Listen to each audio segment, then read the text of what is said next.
Selamat pagi, siang, ataupun malam kepada kakak dan juga teman-teman Akprofi. Sebelumnya aku mau ucapin selamat karena sudah menyelesaikan kepengurusan BEM selama 1 tahun ini.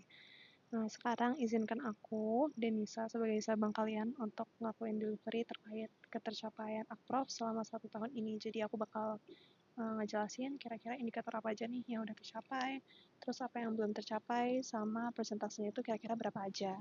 Oke, jadi secara keseluruhan ini adalah indikator yang dipunyai oleh Akprof, di mana keseluruhan itu ada 88 dan ada 80 yang sudah tercapai dan juga ada 8 yang belum tercapai, sehingga persentase secara keseluruhannya itu ada 128%.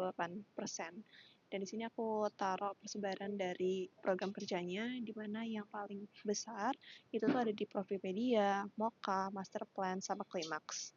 Sekarang kita bahas dulu dari Moka.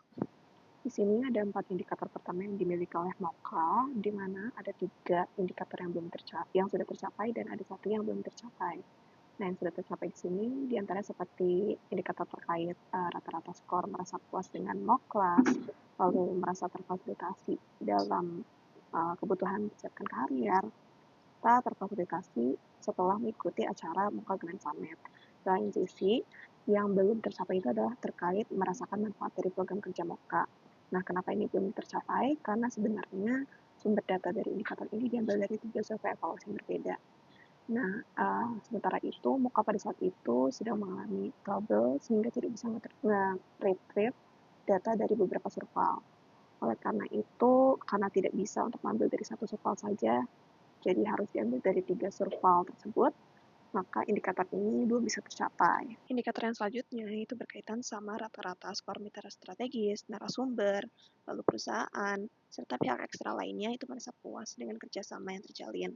Lalu ada juga jumlah peserta mock class, lalu jumlah peserta company visit, sama jumlah kerjasama dengan media partner, di mana semuanya itu sudah tercapai. Oke, ini untuk selanjutnya itu ada 3 indikator yang sudah tercapai, sama ada 1 yang belum. Yang sudah tercapai itu berkaitan sama jumlah followers, lalu jumlah peserta Grand Summit, sama jumlah penuansaan. Di lain sisi, yang belum tercapai itu adalah terkait kegiatan mock class yang diadakan secara luring. Karena pada pelaksanaannya, mock class itu diadakan secara daring. Ini adalah 4 indikator terakhir yang dimiliki oleh Moka, di mana keseluruhan dari indikator ini itu sudah tercapai semua, seperti jumlah company visit, jumlah konten informasi seputar persiapan karier, jumlah Moka Grand Summit, sama jumlah penuansaan untuk Moka Grand Summit. Maka secara keseluruhan persentase yang diperoleh oleh Moka itu sebesar 133%, di mana yang tercapai itu ada 14 dan yang belum tercapai itu ada 2. Berikut ini adalah kritikan dan saran yang diperoleh dari survei evaluasi peserta Moka Grand Summit. Dan di sini beberapa di antaranya itu seperti banyak peserta yang menyarankan bahwa sesi tanya jawabnya itu bisa diperpanjang, lalu penyelenggaraan acaranya itu bisa lebih tepat waktu lagi, lalu disediakan nasi box gitu ya mengingat durasinya yang cukup lama, serta bisa ditingkatkan dari segi ketepatan topiknya. Berikutnya adalah untuk program kerja Klimaks. Jadi 4 indikator pertama yang dimiliki oleh Klimaks itu adalah berkaitan sama survei evaluasi ya. Contohnya itu seperti tutor merasa Klimaks bisa mewadahi minat belajar, tuti merasa Klimaks itu bisa mewadahi minat belajar, lalu merasa terapresiasi dengan Akprof, serta merasakan manfaat dari adanya korupsi. Nah, untuk keempat indikator ini semuanya juga sudah tercapai dan bisa memenuhi target. Untuk selanjutnya, ini ada 3 indikator yang sudah tercapai dan ada 1 yang belum tercapai. Nah, untuk yang belum tercapai ini adalah berkaitan sama persentase kehadiran tuti. Sehingga untuk indikator ini itu bisa dijadikan bahan evaluasi untuk kepengurusan selanjutnya. Di sini ada 4 indikator lain dari Klimaks dan untuk keseluruhan dari indikator ini juga sudah tercapai semua, di antaranya seperti berkaitan sama indikator jumlah tutor, lalu jumlah kegiatan grand opening, grand closing, sama unggahan video tanya klimaks. Untuk indikator ini juga semuanya sudah tercapai ya, yakni indikator terkait jumlah unggahan video ClickFit, lalu unggahan video ClickFit Express, kelas umum, serta open submission korupsi. Ini adalah 4 indikator terakhir yang dimiliki oleh Klimaks dan semuanya juga sudah tercapai ya, baik jumlah training tutor, lalu publikasi penuansaan open recruitment tuti, lalu diskusi evaluasi, sama acara bonding. Maka secara keseluruhan persentase yang diperoleh oleh Klimaks itu adalah sebesar 131%, di mana diantaranya ada 19 yang sudah tercapai dan ada 1 yang belum tercapai. Ini adalah beberapa kritikan dan juga saran yang diberikan oleh para tuti kepada program kerja Klimaks. Di antaranya itu seperti ada peserta yang mengharapkan supaya bisa ditingkatkan dari segi medianya gitu ya, jadi tidak hanya berpatokan sama ranjul saja. Lalu bisa diperbanyak kelas online-nya supaya semuanya itu juga memiliki kesempatan untuk belajar. Lalu mungkin jadwalnya juga bisa disesuaikan gitu supaya tidak terlalu malam. Nah, di sebelah kanan sini juga ada yang merasa bahwa penyampaian materinya itu juga kayak terlalu cepat gitu, jadi mungkin bisa dipertimbangkan lagi dan juga dievaluasi lagi. Selanjutnya itu adalah untuk program kerja si Pocket. 4 indikator pertama yang dimiliki oleh si Pocket itu keseluruhannya itu sudah tercapai semua.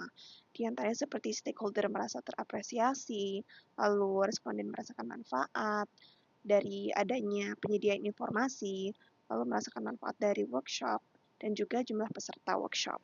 Indikator-indikator selanjutnya itu juga sudah tercapai semua dengan persentase sebesar 100%, di antaranya seperti jumlah lembaga yang diajak kolaborasi, jumlah publikasi, infografik atau konten interaktif terkait program MBKM, lalu terkait program magang, sama terkait program pertukaran pelajar.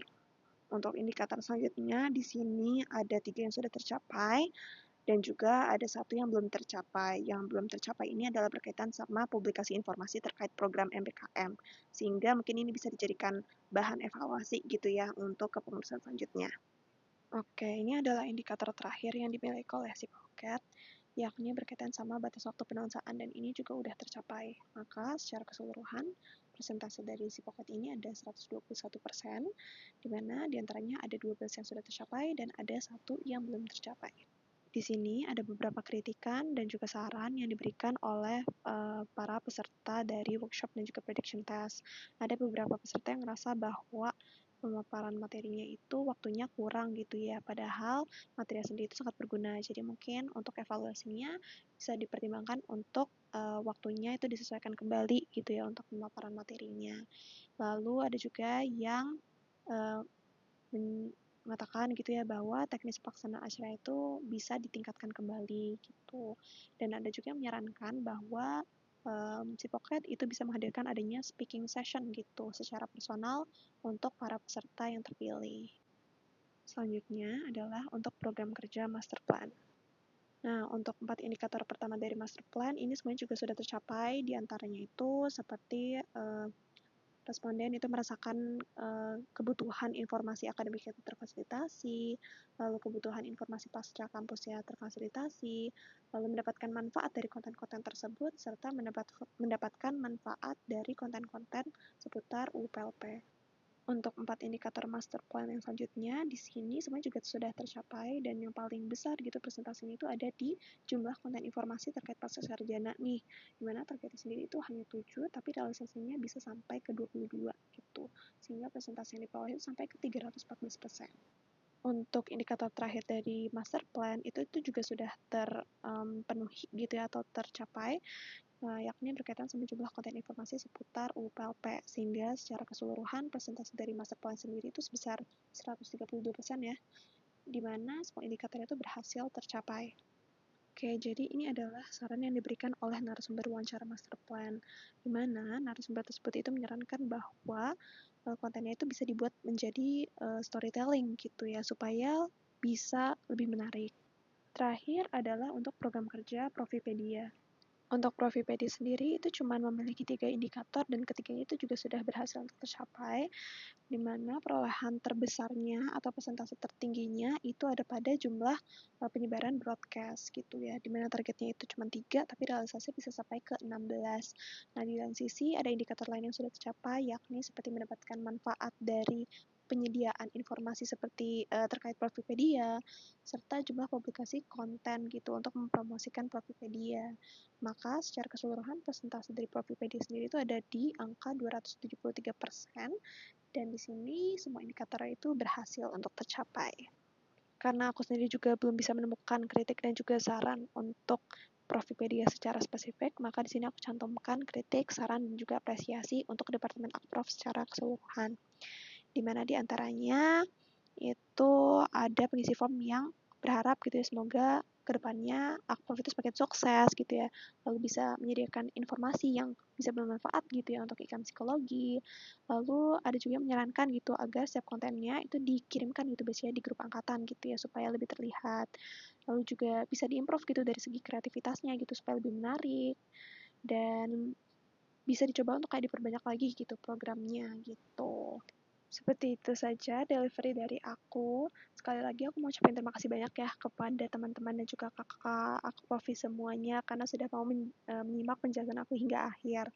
Aku selaku Sabang dari Akprov dan juga anggota Litbang, itu mengucapkan terima kasih gitu ya yang sebesar-besarnya atas segala kontribusi yang teman-teman dan juga kakak lakukan. Dan juga aku juga meminta maaf yang sebesar-besarnya gitu ya atas semua kesalahan aku selama menjadi Sabang dari Akprov, baik yang disengaja ataupun yang tidak disengaja. Nah, terakhir aku ingin sekali lagi mengucapkan selamat gitu ya kepada kakak dan juga teman-teman semuanya karena sudah berhasil untuk menyelesaikan tanggung jawab selama menjadi fungsionaris BEM. Semoga langkah apapun yang teman-teman dan juga kakak ambil setelah dari BEM ini itu bisa selalu dipermudah. Terima kasih.